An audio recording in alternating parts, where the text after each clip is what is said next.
अस्सलाम वालेकुम students, welcome to the कमाल मैथ्स एकेडमी। देखिए आज की टॉपिक है क्लास 10th एनसीईआरटी से चैप्टर फर्स्ट आपका है रियल नंबर्स। रियल नंबर्स क्या हैं और हम इन्हें कैसे पहचान सकते हैं, ये सारी चीज़ें हम आज इस वीडियो में डिस्कस करेंगे मिलकर। ठीक है, तो ये इंट्रोडक्शन बेस्ड वीडियो होने वाली है।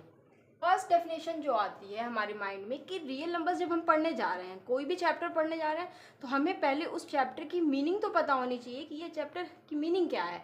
तो रियल नंबर्स हम पढ़ने जा रहे हैं तो हमें ये तो पता होना चाहिए कि रियल नंबर्स की डेफिनेशन क्या है। ठीक, तो रियल नंबर्स क्या होते हैं ये हम देख लेते हैं पहले। चलिए आइए देखते हैं। Real numbers can be defined as the union of both rational and irrational numbers. Both rational and irrational numbers कहना क्या चाहता है ये कहना चाह रहा है कि जो रियल नंबर्स होते हैं उनको इस तरह से डिफाइन किया जा सकता है, ये रेशनल नंबर और इरेशनल नंबर्स के यूनियन होते हैं। ठीक है, अब देखें इसका मतलब क्या है। पहले तो हम ये जानते हैं कि रेशनल नंबर जो होता है वो p/q के फॉर्म में होता है, और ये जो q होता है ये 0 के इक्वल नहीं होता है, इतना तो पता है हमें। तो इस तरह के कौन कौन से नंबर्स हम लिख सकते हैं, बहुत से लिख सकते हैं। हम 2-3 एग्जाम्पल्स यहाँ पे लिख लेते हैं। 7/5, 0 को भी लिख सकते हैं क्योंकि इसके डिनोमिनेटर में हम 1 खुद से लगा सकते हैं, तो 0/1 ये भी एक रेशनल नंबर हो गया। और कुछ इरेशनल नंबर जैसे कि √3, √5, ये जो रेशनल और इरेशनल नंबर्स का यूनियन होता है तो उसे क्या बोलते हैं, हम रियल नंबर्स कहते हैं। ठीक है, अभी क्लियर नहीं है, क्लियर हो जाएगा। देखिए क्या कह रहा है next point. They can be both positive और negative and denoted by symbol R. Symbol R it's means कि हम ये जो रियल नंबर्स हैं इनको किससे डिनोट करते हैं, आर के सिंबल से हम इन्हें डिनोट करते हैं। क्लियर। अब क्या कह रहा है कि ये बोथ पॉजिटिव भी हो सकते हैं और निगेटिव भी, मतलब कि रियल नंबर्स जो है वो +2/3 और -2/3 भी हो सकते हैं, प्लस माइनस कुछ भी हो सकता है √3, +7/5 भी हो सकते हैं, -7/5 भी हो सकते हैं, +5 -5 भी हो सकते हैं। 0 तो नाइदर पॉजिटिव नॉट निगेटिव, तो इसलिए 0/1 के आगे प्लस माइनस नहीं लगा है। ठीक है, फिर नेक्स्ट पॉइंट क्या कह रहा है, ये पॉइंट क्लियर हुआ। ये पॉइंट आपका क्लियर हुआ कि ये जो रियल नंबर्स हैं ये पॉजिटिव भी हो सकते हैं, निगेटिव भी हो सकते हैं, और हम इनको डिनोट करते हैं सिंबल आर से। क्लियर। अब नेक्स्ट पॉइंट कह रहा है कि ऑल द नेचुरल नंबर्स, क्या natural numbers, decimals and fractions come under this category. पहली बात तो है कि नेचुरल नंबर्स कहाँ से स्टार्ट होते हैं, 1 से, 1 2 3 एंड सो ऑन, बहुत सारे नंबर्स हम कितना लिखेंगे। फिर डेसिमल्स जैसे कि for example 0.1, 2.5, 7.0 and so on, बहुत सारे हम लिख सकते हैं।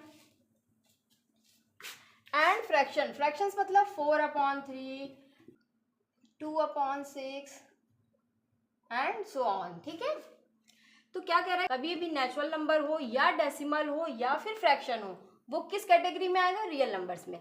उन्हें हम क्या बोलेंगे, रियल नंबर्स बोलेंगे। तो इन दोनों पॉइंट्स से हमें क्या मिला कि ये जो रियल नंबर्स होते हैं इनको हम पॉजिटिव भी हो सकते हैं, निगेटिव भी हो सकते हैं, और जितने भी नेचुरल नंबर्स होते हैं, डेसिमल नंबर्स होते हैं, फ्रैक्शंस जो होते हैं, उनको हम वो भी रियल नंबर्स होते हैं। क्लियर। तो हमारी फर्स्ट डेफिनेशन क्लियर हो गई। अब हम नेक्स्ट डेफिनेशन पे आते हैं।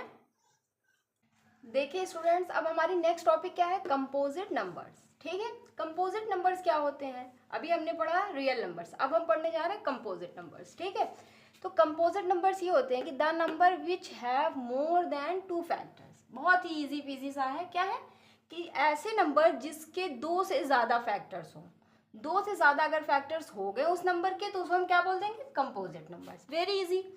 फॉर एग्जाम्पल्स हम देख लेते हैं, 4, 6, 9, 12 एंड सो ऑन। ठीक है, अब हम बताते हैं 4 कैसे है। देखिए ये 4 1 से डिविजिबल है कि नहीं है, इट्स मीन्स कि 1 इसका जो है वो फैक्टर है। ठीक, फिर 2 से हो सकता है कि नहीं है, इट्स मीन्स कि 2 इसका फैक्टर है।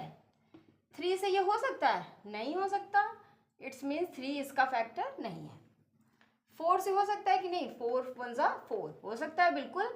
तो 1 2 4, इसके 2 से ज़्यादा कितने, मोर देन 2, मोर देन 2, 2 से ज़्यादा हो गए नहीं, 1 2 3, 2 से ज़्यादा हो गए, 2 से ज़्यादा हो गए, तो हम इन्हें क्या बोलते, इस 4 को हम क्या बोल सकते हैं कि ये कंपोजिट नंबर है हमारा। ठीक है, इसी तरह से नेक्स्ट नंबर ले लेते हैं 6। देखिए 6 का 6 1 से डिविजिबल है कि नहीं, यस 1 6 जा 6, इट्स मीन्स कि 1 इसका फैक्टर। 2 से डिविजिबल है कि नहीं, 6 है, 2 3 जा 6, इट्स मीन्स कि 2 इसका फैक्टर। 3 2 जा 6, 3 भी इसका फैक्टर हुआ।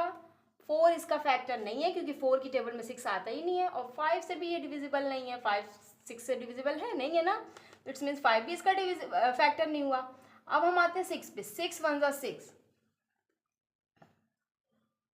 ठीक, 6 1 जा 6, 6 भी इसका फैक्टर हो गया, 6 डिविजिबल था 6 से, तो इट्स मीन्स कि 6 इसका फैक्टर हो गया। जब ये 1 2 3, देखिए 1 2 3 4, मोर देन 2 फैक्टर्स हो गए कि नहीं। जब मोर देन 2 फैक्टर्स हो गए, 3 हो या 4 हो या कितने भी ज़्यादा हो, हमें इससे मैटर नहीं करता, बस 2 से ज़्यादा हुए, डायरेक्टली हम इसे क्या बोल देंगे कि ये 6 क्या है, कंपोजिट नंबर्स है हमारा। क्लियर। इस तरह से 9 को भी देखिए, ओरली देख लेते हैं। 1 से डिविजिबल है 9, बिल्कुल है, इट्स मीन्स 1 इसका फैक्टर। 2 से नहीं है डिविजिबल 9, इट्स मीन्स 2 इसका फैक्टर नहीं है। 3 से डिविजिबल है, 3 इसका फैक्टर, 3 3 जा 9, ओके। 4 से डिविजिबल है 9, नहीं है, 4 इसका फैक्टर नहीं हुआ तब। 5 से भी नहीं है, 6 से भी नहीं है, 9 से है, 9 1 जा 9, मोर देन 2 फैक्टर्स हुए, इट्स मीन्स 9 भी हमारा कंपोजिट नंबर्स हो गया।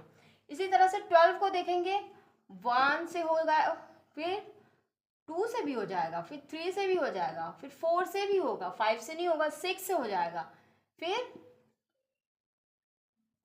डायरेक्ट 12 से होगा।